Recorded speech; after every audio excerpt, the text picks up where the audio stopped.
Hello, my dear friends. How are you doing? Hope you are having an amazing day and not having to deal with drama. Ready for new stories I have for you today? Let's go to the first one. And don't forget to listen to the end of the story, guys, to hear my insights. Enjoy the stories, and don't forget to like and subscribe. And of course, don't forget to leave a comment. I, 32 male, was married to Emily, 30 female, for 4 years. We had a pretty solid marriage, or so I thought. There were always little things, but nothing that made me think there were serious problems. We both had decent jobs, a nice house, and everything seemed pretty normal on the surface. I loved her, and I thought we were happy, or at least that we had a strong enough bond to work through whatever issues might come up. Boy, was I wrong. About a year ago, I found out that Emily was cheating on me, and it wasn't like I stumbled into a few suspicious texts or noticed she was acting distant. No, I found out in the most brutal way possible, by walking in on her and her affair partner, Paul, 35 male, in our bedroom. Let me backtrack a little. I'd been away on a work trip for a few days, and I decided to come home early to surprise her. You know, be the spontaneous, thoughtful husband. Instead, I got a surprise that I'll never forget. I walked into our house late at night, expecting a cozy evening together, but the moment I opened the door, things immediately felt off. The first thing I noticed was clothes on the living room floor. At first, I thought maybe Emily had friends over or something, but then I heard it. That unmistakable sound. Laughter, talking, and other noises coming from the bedroom. My heart sank. I knew in that moment what was happening, but part of me didn't want to believe it. I wanted to be wrong. I wanted to walk into that room and find something innocent. But when I opened the door and saw them, there was no mistaking it. Emily was in bed with Paul. They didn't even notice I was standing there for a few seconds. I didn't say anything. I just stood there in shock, my whole world crashing down around me. The rage that hit me was like nothing I'd ever felt before. I wanted to break something, anything. I was seconds away from losing control. But something in the back of my mind stopped me. So I took a deep breath and changed my plan. Instead of barging in, I quietly collected all their clothes, shoes, and personal items that were scattered around the house. I didn't make a sound as I gathered everything, went outside, stuffed it all in my car, and drove off. I wasn't sure what I was going to do, but I just needed to get the hell out of there. I ended up driving to a dumpster behind a strip mall a few miles away. I dumped everything, clothes, wallets, phones, even the guy's car keys, right into the trash. Then I turned off my phone and headed to a friend's house to crash for the night. We drank a lot, and I didn't go into detail about what had happened, just that my marriage was over. The next morning, after a night of drowning my sorrows, I turned my phone back on and was immediately flooded with calls and texts from Emily. At first, she seemed confused and worried. She had received my flight information and knew I had come home early. Her messages were frantic, asking where I was, if I was okay. But as the night went on, her tone shifted.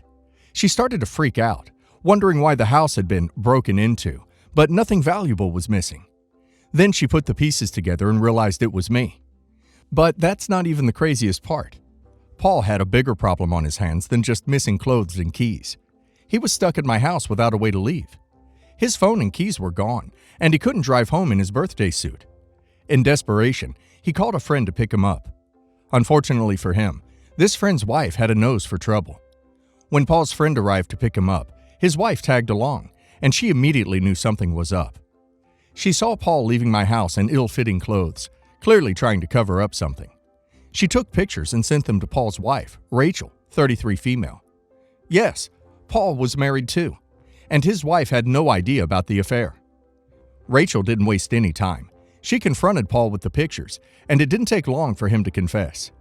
Their marriage had a prenup with an infidelity clause, and the pictures were enough to blow up his life. Rachel filed for divorce within days, and Paul's prenup was shredded. He stood to lose a lot of money, his house, assets, everything.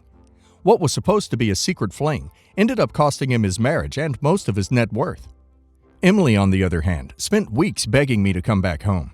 She swore up and down that it was a mistake, that she loved me, and that we could fix things. I wasn't convinced, but she convinced me to at least go to counseling to see if we could rebuild trust. I agreed, though deep down, I was already done. For a few months, we went through the motions of counseling. Honestly, I didn't think there was any real hope, but part of me was curious to see if she'd ever take responsibility for what she did. Spoiler, she didn't. During one session, Emily made an outrageous claim. She said that I was responsible for Paul's life falling apart.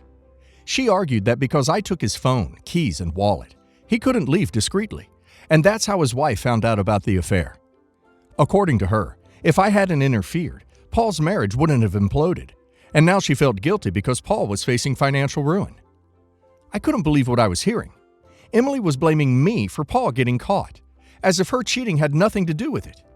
I shut that down quickly. I told her point blank that none of this would have happened if she hadn't been sneaking around behind my back. I reminded her that Paul's life falling apart was the direct consequences of their choices, not mine. That was the final straw for me. I moved out of the house, got my own place, and started the process of filing for divorce. Here's where things get even more wild. After Paul's divorce went public, I got a Facebook message from his wife. At first, it was just to vent. She was furious about what had happened, and we bonded over being the blindsided spouses. We started meeting up for coffee, then dinners. We'd talk about the mess our exes had created, and the betrayals, and about how we were both trying to move forward. One thing led to another, and before I knew it, Rachel and I started dating. It wasn't something either of us planned, but it just happened. We found comfort in each other, and what started as shared anger turned into something more.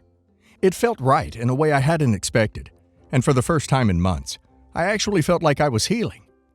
Emily found out about me and Rachel pretty quickly, thanks to a mutual friend who thought she deserved to know. She wasn't happy, to say the least. The idea that I had moved on with Paul's ex-wife infuriated her. She started sending me angry texts, accusing me of trying to destroy her life, and calling me immature for dating Rachel. She even tried to claim that our relationship was disrespectful to her, to which I laughed and said that it's not her business who I'm dating, and to leave me alone, and maybe to reconsider dating Paul again, which made her even more angry. But I don't care anymore. So now, here I am. I'm in the process of finalizing my divorce. I'm dating Rachel, and Emily and Paul are both fuming. Part of me feels like everything has come full circle, but I'm also wondering if I've gone too far. I didn't plan to start dating Rachel, and while I'm happy with her, I wonder if it's making everything worse. So, Reddit. Am I the a-hole for taking my wife's affair partner's things, indirectly causing his divorce, and now dating his ex-wife? I think OP handled the situation way better than a lot of people would have. OP didn't confront them, which could have ended much worse, even though OP had every reason to snap in that moment. And honestly, karma came around full circle for both OP's wife and Paul. The fact that OP is now dating his ex-wife is just the cherry on top of this crazy story. OP deserves to find happiness after everything they put him through. OP needs to keep living his best life. And now let's hear the community's opinion. Not the a-hole. You showed an incredible amount of restraint by not flipping out when you found them together, which is more than a lot of people would have done in your situation. Taking their clothes and tossing them was a funny, harmless way of getting back at them, and Paul's life falling apart is the result of his choices. The fact that you're now dating his ex-wife is just karma working its magic. You deserve happiness after everything that happened. Emily and Paul have no right to be mad about anything. They caused this mess. Not the a-hole. You didn't destroy their lives. They did. They're adults who made terrible choices, and they're dealing with the fallout. You simply didn't let them get away with it quietly. The way you handled it, without resorting to violence, shows more maturity than most people in your position would have managed. And the fact that you and Rachel found each other after being hurt by the same people? That's poetic justice. They have no right to be upset that you've moved on with someone who truly understands what you went through. Not the a-hole. You were cheated on, lied to, and disrespected. You could have handled it in a much more destructive way, but instead, you got some revenge in a relatively harmless way and let their own actions do the rest of the damage. The fact that you're now dating Rachel is the ultimate comeback. Paul and your ex-wife deserve whatever feelings they have to deal with now. It's their fault, after all. You've moved on and found someone who understands your pain. Keep doing you, and don't let their bitterness drag you down. I've been with my significant other for 9 years. He is the youngest of 5. His mother has custody of 9 of her grandchildren. His oldest sister has 5 kids, and she moved to Georgia about a year ago. She was having a hard time paying bills, so her mom, mother-in-law, and my significant other drove down to bring her and her children back to our home state, and she's been back for a week. I've been in contact with her because I know she's crowded where she is, because it's 4 adults and 14 kids. Well, her mom put her and her kids out in the rain, so my sister and I drove an hour to pick them up with the promise of gas. We never got it because we understood her situation. The mom put her out because she wouldn't give her more money and some other bull. Anyway, I let her and her clan come stay at my 2-bedroom, 1-bath house. I told her she can't stay long, so we have to figure some stuff out, but I wouldn't just leave them homeless. I laid out my rules. Clean up after yourselves. Don't eat our food. Please bathe, and be mindful of my puppy. Since they've been here, 3 days, they've managed to break my toilet, overflowed it twice. They threw their empty chip bags on the floor, candy wrappers, and a chocolate candy wrapper. That's rude in itself, but I have a dog and she can't have any of that. Yesterday, I cleaned up every room in my house. I moved my son's bed and cleaned under it, refrigerator, back room, etc. Like deep, deep clean. Today, I left to do laundry, and when I came back, my house was a mess. My significant other was cooking, and she was sitting on the couch with her headphones in. I laid down because I have a raging headache and I didn't want to react the wrong way. My boyfriend comes in and tells me, "Don't act like that because I missed you." And I got angry because I missed my house not being this damn dirty. No one could have expected me to come home and be happy about the state of my house. I told them to pick up the trash because it had been overturned, and they said, "Sorry, didn't notice," even though I watched everyone walk by it. I went outside to call my mom and vent, and my boyfriend told me I was being an a-hole and it can be cleaned. It shouldn't have gotten to the state that it was in, and this is your house too. You should have known I would be pissed off. My sister said I was overreacting and just tell them to clean, but why should I?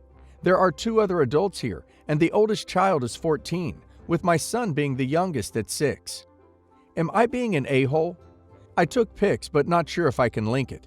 And I just went to the bathroom, and there was poop on my toilet seat that I didn't notice until after I sat down.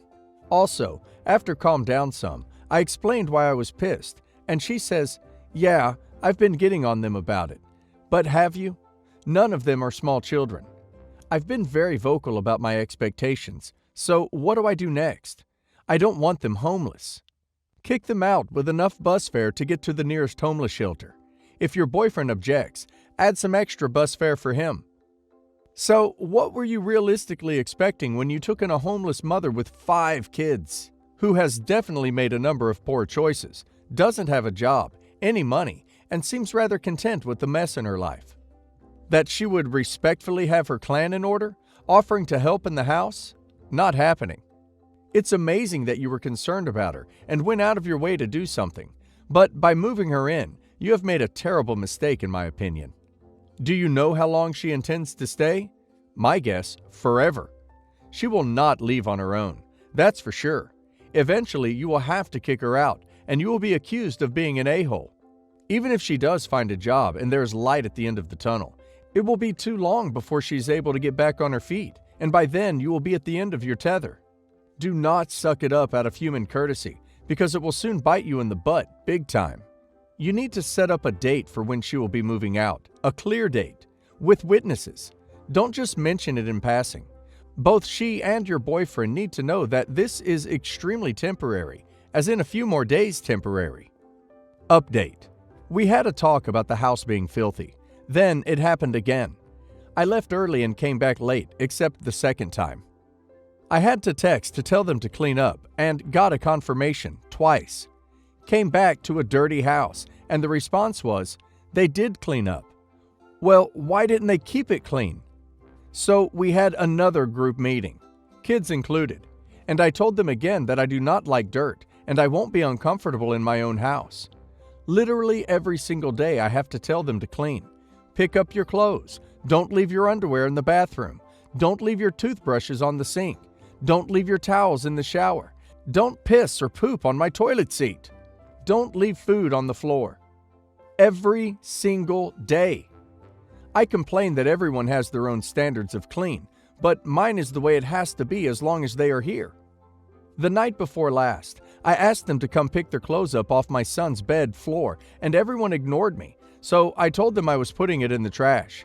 She told them to sweep the living room, but yesterday, when I had company, I realized the floor was still dirty, so I started cleaning, and from under my couch came loads of food, clothes, shoes, underwear. Also found out she's been letting her daughter sleep on my couch, knowing she pees the bed. So the entire couch, inside the pillows as well, smells like old pee. On the end table next to the couch, someone has chewed bubble gum and sat it on the couch and the table. I'll admit, I was sleep deprived, but I may have overreacted a bit when her kids came. I told them they weren't allowed to touch the trash until their mom got home from work. They came in and put their dirty socks on the couch and dropped candy wrappers on the couch. They threw things on my son's room all over the floor. It was the last straw. I told her that she has until next Friday. She gets her first check, to leave. I feel disrespected. They're too old for me to constantly repeat myself about cleaning. My son isn't the problem, because these are new issues. I created a cleanup chart for everyone. They're not allowed to eat or drink anywhere but the dining room on the floor. Then I went to sleep and woke up to a sink full of dishes that I'm leaving until everyone is home. I let it be known that this is the last time I will be ever speaking on this again. Update 2. Until today, I have 3 jars of change in my room that belongs to my son. In one jar was $24 of change. When I went to borrow $1, I counted and realized it was only $3.75 in there. They also cleaned the other jar out and left only pennies. Yesterday, I went to visit my dad's grave. It's a high-stress time for me, so obviously I'm super pissed about it. I asked the kids, and they immediately began to blame each other. Apparently, when I left yesterday, they came into my room and stole all of the money. I only recovered $15 of it. I immediately made them pack their stuff and leave. And I feel bad for the mom, because she truly has been trying to control them, but I can't take anymore. I literally raised money for them to get brand new coats, gloves, and scarves. I'm the one that cooks and does laundry. I'm the wrong person to steal from, and I just don't understand. There is a sense of relief by having them gone, but I feel like a huge B word. It's cold here, and I'm not sure where they are going, but it's not my problem, but I can't help but be concerned. I also broke up with my boyfriend, but he's on the lease, so he'll be here for 30 more days. I realize him and his sister was constantly making me the bad guy, and I was the only one complaining. Also, he waited until I went to sleep to say, "I'm going to pick up sister." When I told him not to bring her back here, he slammed the door and left. A few hours later, he came back with her and her children in tow, and basically told me she's a legal tenant as he is, and she has 30 days to vacate. Which I suppose is true, but why would anyone want to be where they aren't wanted? I usually have her kids from 3 to 6:30 every day, except yesterday. I left them home for an hour to go to the cemetery, which is when the money was stolen. Even their mom, who put her and her kids out, tried to guilt-trip me into letting them stay because it's cold, saying it's not their fault when it actually is. They aren't small children who don't know right from wrong. They are 14, 13, 12, 10, and 9. I told them that I will call the non-emergency line to file a report about the theft of my stuff, and now they're mad and their mom is constantly calling me. I really don't know what to do. How do I handle this? Also, since they've been here, I have a serious roach infestation, and when they left, I decided to clean so I could spray some more, and found dirty underwear under the couch, and a pile of food inside the couch. You let them walk all over you, and now they're complaining that you won't let it continue. Make it clear that you'll file charges for theft, and with CPS if they turn up on your doorstep again, no matter who lets them in. Block their mom's number. You need to charge them for theft, and you should call CPS, because the mother can't control them and needs help. The children need help. It sounds harsh, but maybe the children should be raised by someone else than their mother, or else they will end up badly. It might already be too late, but I would definitely call CPS. Update 3. My landlord did know they were here. She just didn't know they wouldn't leave, stayed this long. She's a super cool lady, and she told me to handle it how I see fit, since they would fall under my tendency. So I had my mom draft a rental agreement and she approved it. My monthly rent is $680, but I've always paid $800 so I can own it faster. My ex-boyfriend always paid a portion of that at $300 and then paid a utility bill in full along with internet. We were just having the sister pay what she can. The utilities went up drastically since they've been here, and I made her pay the $200 water bill last month. On to the rest. I don't want to make this too long. I presented them with a new lease since they insist on staying, and I told them rent and bills are due on the 1st and late on the 5th, or my landlord will start the eviction process. Rent for him is now $350, plus whatever the light bill plus a portion of the gas. Rent for her is $400, since it is 6 of them, plus the water bill. I'll pay the remaining amount towards rent and the gas bill, but I can't afford the internet, so it will be turned off, effective immediately. New rules. The children are not allowed to be here alone, so you must leave work early in order to meet them when they get here. Or my hourly fee of $40 per kid, per hour, is effective immediately, and that does not cover food, only a snack provided by you. Paid daily, or CPS will be called for abandonment, just like a school would. Helping with homework is now considered tutoring, and I have different rates for different subjects. My dishes, towels, tissue, soap are no longer communal and will be locked in my room. I will count and check daily. Laundry has to be done at least bi-weekly, as it will pile up. Cleaning has to be done daily, or everyone will be responsible for the cost of a housekeeper. The cost of an exterminator, bug removal, will be added after I find someone. I'm unable to get a mini fridge right now, but I'll be taking all of our food down to my mom's. I told them I spoke with an officer about the stolen money and will be going forth with charges. I lied, and the money was magically produced in seconds. All of it. They were pissed and said that was too much, and she would have to change her entire schedule. She can't produce that much money in a day. Blah, blah. When I pointed out that she should have money since she claims she has been saving, she backtracked. I went back to my room and heard her tell her kids to get their things. She told me she would be out by the 1st and had the nerve to ask me to be a reference. Should I be a reference? And should I charge her a prorated amount like an apartment complex would? Be a reference, so she's out of your hair more quickly. Don't charge her for the reference. She might not use it, and she'll be around longer. A bit of background. EA is a nun, but seems to think having taken a vow of poverty means her family must now supply her with the things she can't get for herself. For as long as I can remember, she's turned up at my parents' house to spend her holidays where my mom is supposed to wait on her hand and foot, because she is a guest and has demanded money and other material goods from my father, like mobile phones, in the time of unbreakable Nokias, when phones with built-in MP3 players were brand new technology. She demanded one from my father because another sister in her order had just been gifted one by her family, and she wanted one too. She would also overstuff herself at every meal because, according to her, she didn't get these things in her convent and would use this as a justification for basically attempting to eat all the food in the house during her stays.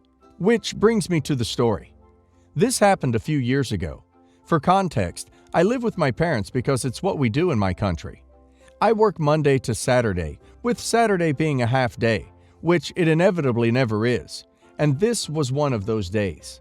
I called my mom around 4:30 p.m., saying that I was done for the day and that I was coming home. My mom, being the kind soul she is, asks if I've had lunch, and I tell her that I have not.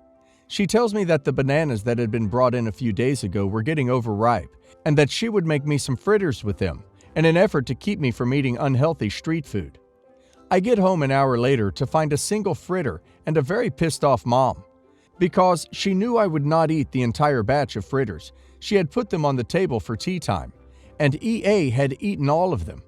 Mom had informed my dad and EA that I was coming home and that I had not eaten all day, and that she had made the fritters for me so that I would not starve till dinner, which we normally ate around 9:30, or fill the void with unhealthy food. She was really pissed because even after she took the plate with the fritters away from the table, EA still stole more from the kitchen, and Mom only managed to save the one by hiding it and saying they were over.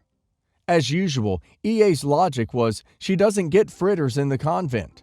So, tired as duck, me gets home at 5:30 and eats a single fritter. Sometimes it really is just not your day. Edit. So, my family and I are no longer in direct contact with EA. I only saw her again last year for her Golden Jubilee. Yep, she's been a nun for 50 years, with the whole family. She's pulled enough bull with her convent to have 0 leave, so she's not allowed to leave whichever house she's assigned to, except for her job. Also, she's apparently pissed with my father for saying no to her money demand once, so basically, I'm free of her nonsense. Remind her that greed and gluttony are sins.